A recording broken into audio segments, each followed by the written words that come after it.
کوئی مومن زیارت پڑھے گا، چھوٹی زیارت پڑھے گا تو اللہ اسی وقت آسمان سے ایک فرشتے کو بھیجتا ہے اور کہتا ہے کہ اس کی دعا کو لکھتے جاؤ.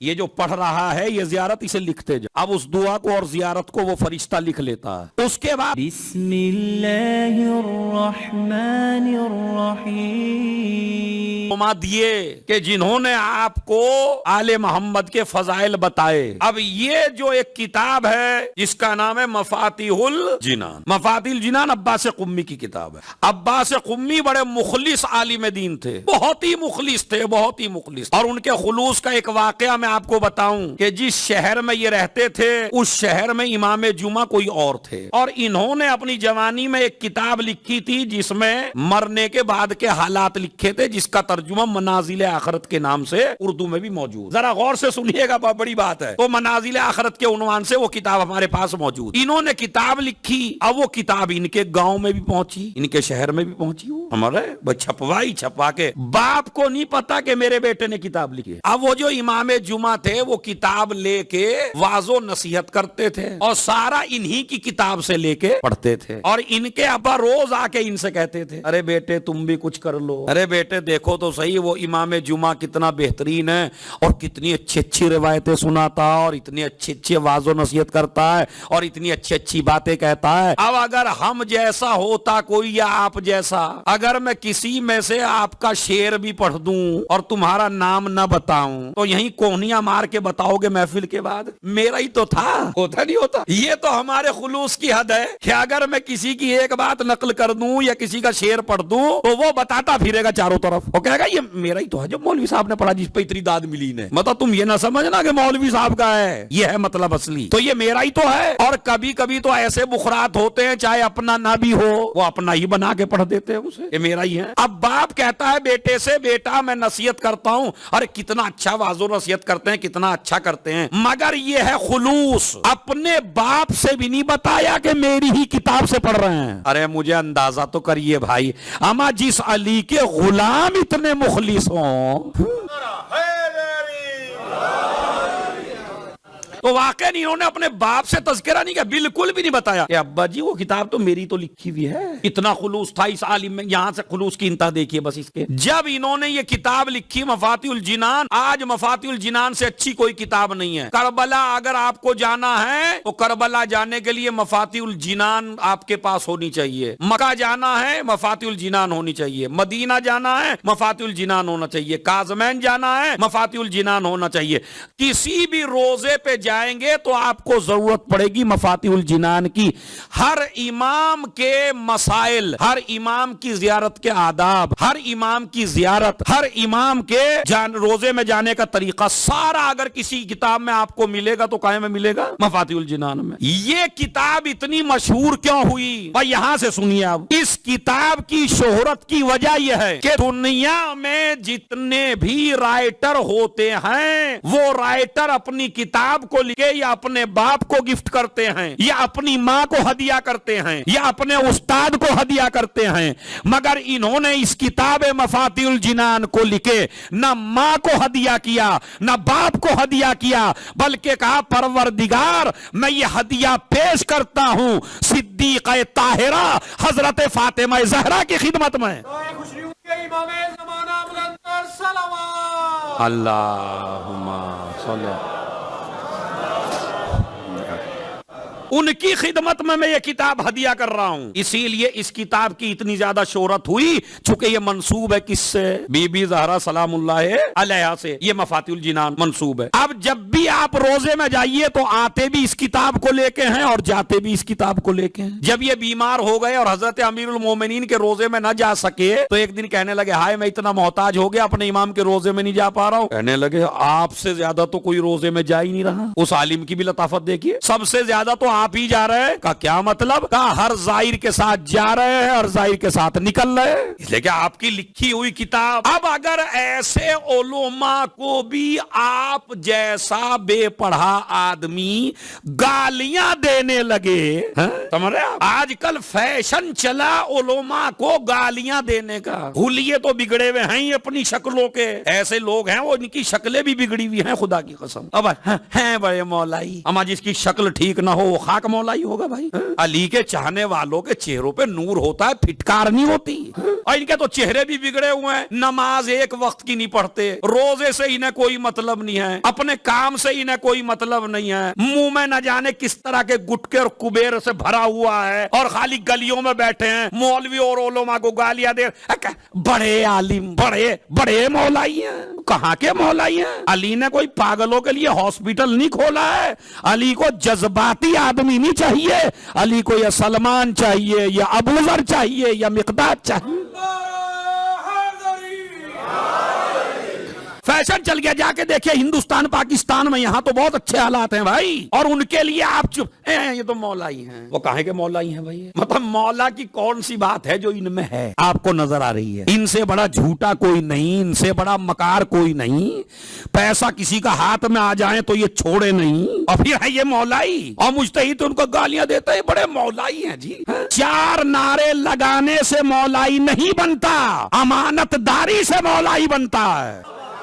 اگر آپ محفل میں نعرے لگاتے رہیں اور ادھر حسینیہ سے نکلے اور ادھر جیب کاٹ ڈالی, مولائی ہیں. یا کسی کا لیا تو دیا ہی نہیں, ہے بڑے مولائی. او بھائی, اللہ کو اہل بیت کو ایسے مولائی نہیں چاہیے. تو انہی زیارت میں علماء کی خدمت بتا رہا ہوں. انہی علماء میں سے جو ایک عالم ہے, انہوں نے مفاتیح الجنان لکھی, مفاتیح الجنان میں زیارتیں لکھی. اب میں سوال انشاءاللہ بڑا علمی تقریر ہے, ذرا لے کے جائیں گے آپ. تو تھوڑا صلوات پڑھ کے آگے کو آ جائیے, تاکہ جو آئے گا پیچھے ہی بیٹھتا رہے گا. مجمع کافی آنا انشاءاللہ بھی تھوڑا آ جائیے.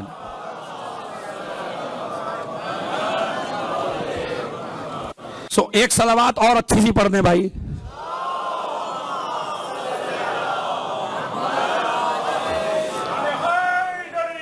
یار سنیے بھائی, ذرا غور سے سنیے گا. تو تمام جتنی بھی, اب علمی بات سنیے, جتنی بھی زیارتیں ہیں حضرت امیر المومنین کی, امام حسین کی, ائمہ کی, جتنی بھی زیارتیں ہیں ساری معتبر ہیں.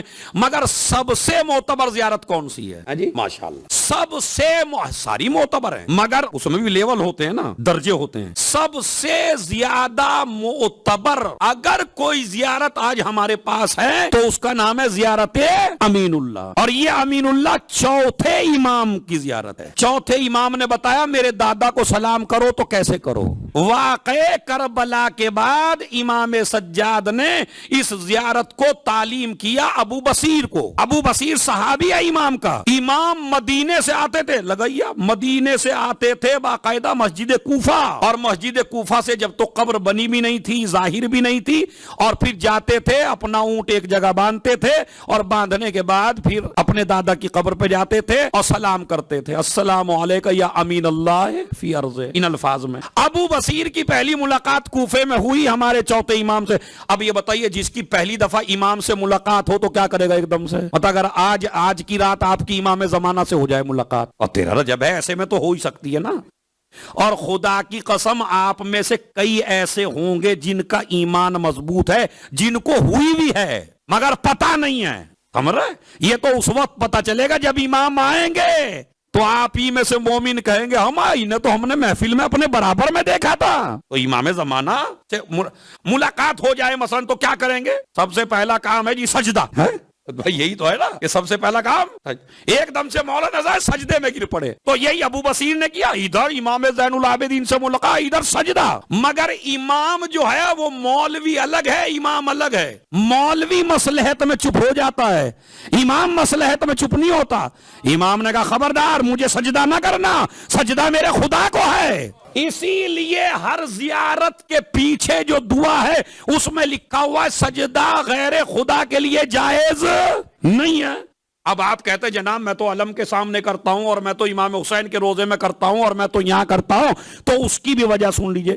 دیکھیں کرنے سے جو غلط ہے وہ صحیح نہیں ہو جاتا, اور جو صحیح ہے وہ غلط نہیں ہو جاتا. کر سکتے ہیں, مگر اسلام کیا کہتا ہے؟ اگر یہ سجدہ آپ شکرانے کی نیت سے کریں, مثلا امام حسین کے روزے میں پہنچے, مولا علی کے روزے میں پہنچے, جناب عباس کے روزے پہ پہنچے, رسول اللہ کے روزے میں پہنچے, ادھر آپ 7ویں امام کے روزے میں پہنچے، 8ویں امام کے روزے میں پہنچے تو آپ ایک سجدہ اس نیت سے کر سکتے ہیں، پروردگار تیرا شکریہ، تو نے مجھے اس لائق بنایا کہ میں ان کے روزے پہ آ سکا، مگر اس میں سجدے میں رخ کریں گے قبلے کی طرف، تو یہ ہے شکرانے کا سجدہ جو بہت بڑی عبادت ہے۔ لیکن اگر آپ امام ہی کو خدا سمجھ کے سجدہ کریں تو پھر یہ سجدہ حرام ہے، چاہے آپ کسی بھی جگہ آئمہ نے۔ اب آپ کسی سے کوئی ذاکر ڈرے تو ڈرے، بھائی میں تو ڈرنے والا نہیں ہوں، جو شریعت میں ہے وہی بتائیں گے آپ سے۔ تو کہیں بھی سجدہ شکرانے کا تو ہے، مگر امام کے لیے سجدہ خود امام نے فرمایا ہمارے لیے سجدہ جائز نہیں ہے، شکرانے کا کر لیجئے۔ امام سے ملاقات ہو، پروردگار تیرا شکریہ، امام حسین کی زیارت کی، پروردگار تیرا شکریہ، تو شکرانے کے سجدے پہ ثواب زیادہ ملے گا، سمجھ رہے ہیں آپ؟ تو سجدہ امام کے لیے نہیں ہے، تو سجدہ شکر ہے، شکرانے کا سجدہ آپ علماء کرتے ہیں، جا کے باقاعدہ پیشانیاں رکھ دیتے ہیں، سمجھ رہے ہیں آپ؟ تو اسے شکرانے کا سجدہ کہتے ہیں۔ تو لہذا ابو بصیر گر گیا، نہیں نہیں نہیں یہ نہیں کرنا ہے، سجدہ خدا کے علاوہ جائے۔ اچھا چلو میرے ساتھ چلے، اپنے دادا کے روزے پر پہنچے، زیارت تعلیم کی جس کا نام ہے زیارت امین اللہ۔ اب اس زیارت کی خصوصیت سن لیجیے، صلوات اچھی سی پڑھ کے محمد و آل محمد۔ اس زیارت کی خصوصیت یہ آئی ہے کتابوں میں کہ جب بھی کوئی مومن زیارت امین اللہ پڑھے گا، چھوٹی زیارت ہے، زیارت امین اللہ پڑھے گا تو اللہ اسی وقت آسمان سے ایک فرشتے کو بھیجتا ہے اور کہتا ہے کہ اس کی دعا کو لکھتے جاؤ، یہ جو پڑھ رہا ہے یہ زیارت اسے لکھتے جاؤ۔ اب اس دعا کو اور زیارت کو وہ فرشتہ لکھ لیتا ہے، اس کے بعد 7ویں آسمان پہ جاتا ہے، 7ویں آسمان پہ اچھا یہ واقعہ بھی خود مفاتیح الجنان میں موجود ہے جو میں پڑھ رہا ہوں، مفاتیح الجنان ہی سے پڑھ رہا ہوں، اردو میں بھی ہے عربی میں بھی ہے، کہ وہ زیارت جو آپ نے پڑھی اس کو فرشتہ لے جاتا ہے، لے جا کے فرشتہ 7ویں آسمان پہ لے جاتا ہے۔ اب اگر 100 آدمی پڑھ رہے، 200، 1000 پڑھ رہے، 1,00,000 پڑھ رہے تو 1,00,000 فرشتے آتے ہیں، ایک فرشتہ ہر آدمی پہ اس کا لکھ رہا، لکھ کے 7ویں آسمان پہ پہنچا، رسول اللہ کی خدمت میں پیش کیا، وہ پرچہ نور کا پرچہ ہے، رسول اللہ کی خدمت میں پیش کیا، رسول نے اس پہ مہر لگا دی، میرے بھائی کی زیارت پڑھی ہے اس نے، مہر لگا کے فولڈ کر کے اسے رکھ دیا، رکھنے کے بعد کہتے ہیں اب اکٹھا ہوتا چلا گیا، اکٹھا ہوتا چلا گیا، اکٹھا ہوتا چلا گیا۔ تو آج کا تو سمجھنا آسان ہے کہ چھوٹی چھوٹی میں کتنی باتیں سمٹ جاتی ہیں بھائی، کمپیوٹر ایجاد ہو گیا، گوگل، انٹرنیٹ، اب تو سمجھ میں آ ہی جاتا ہے کہ بہت ضروری نہیں کہ میٹر کو جلدی نہ سمایا جا سکے، ہم تو قائل ہی ہیں ایک نقطے میں قرآن کے، کل سے بھی عظیم جشن ہونا ہے، بس یہ ذہن میں رکھیے گا۔ تو لہذا یہ ہوا کہ اس کو انہوں نے اس طرح لپیٹ کے رکھ دیا، اب اکٹھا ہوتا رہا ہر آدمی کا۔ جب امام زمانہ تشریف لائیں گے، ہمارا یہ آخری امام تشریف لائے گا، تو رسول اللہ ایک فرشتے کو بھیجیں گے ہر آدمی کی یہی زیارت لے کے، اور کہا جاؤ میرے بیٹے کے سامنے یہ پیپر پیش کرو۔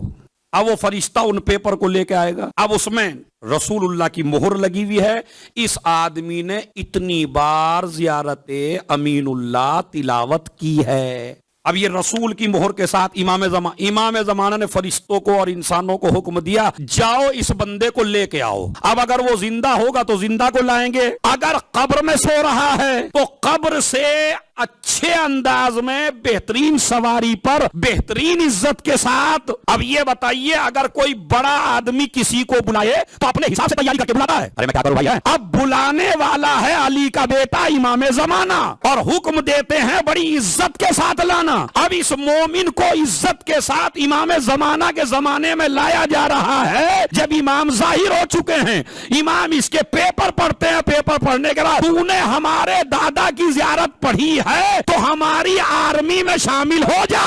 تو وہ زیارت جو امام زمانہ کے زمانے میں آپ کو امام زمانہ کے لشکر میں شامل کرے گی اسے زیارت امین اللہ کہتے ہیں۔ صلوات بھیج دیں محمد اور آل محمد، ایک صلوات اور پڑھ دیں محمد اور آل۔ آج میری اس محفل کا حق ادا ہوا تا میں نے علی کی ایک زیارت، امیر المومنین کی ایک زیارت امین اللہ کے نام سے جو ہے اس کا تعارف کرا دیا۔ اب اس کو کتنا پڑھنا ہے وہ آپ جانیے، لیکن یہ زیارت آپ کے کام کب آئے گی؟ یعنی امام زمانہ کا سپاہی بنانے میں اگر کوئی زیارت آپ کو مدد کر سکتی ہے تو وہ زیارت ہے امین اللہ. اب حضرت امیر المومنین علیہ السلام علیکہ یا من ولد فی الکعبہ دوسری زیارت میں ہے, کعبے میں پیدا ہوئے اس پہ سلام. المزوج فی السماء, کاش عربی سمجھ میں آتی تو جشن ساتویں آسمان پہ جا کے سنتے. جملہ دیکھیے کیا ہے, سلام ہو اس پر کہ جس کی شادی آسمان پر ہوئی. کیا ہے؟ المزوج فی السماء. السلام علی المقصوص بسیدۃ النساء, سلام ہو اس پر جو مخصوص تھے فاطمہ سے. خدا کی قسم, اب چاہے جتنے شاعر آ جائیں, چاہے جتنے خطبہ آ جائیں, چاہے جتنے ذاکر آ جائیں, جو اس جملے میں فضائل ہے نا میرے مولا کے امام نے بیان کر دیے. سلام ہو اس پر جو مخصوص تھے فاطمہ کے لیے. اسی لیے جب بھی کسی کا رشتہ آیا تو نبی نے منہ موڑ لیا. ارے مجھے سب کا اختیار ہے مگر اپنی بیٹی کا اختیار نہیں ہے, اس لیے کہ کوئی ہے جسے اللہ نے مخصوص کیا ہے, اور اس دنیا والوں کی شادی زمین پہ ہوتی ہے. المزوج فی السماء, سلام ہو اس پر جس کی شادی آسمان پر ہوئی ہے اور مخصوص تھے زہرا سے. مجھے شادی کا قصہ نہیں پڑھنا چونکہ ولادت کا پڑھنا ہے, تو سلام ہو اس کے اوپر.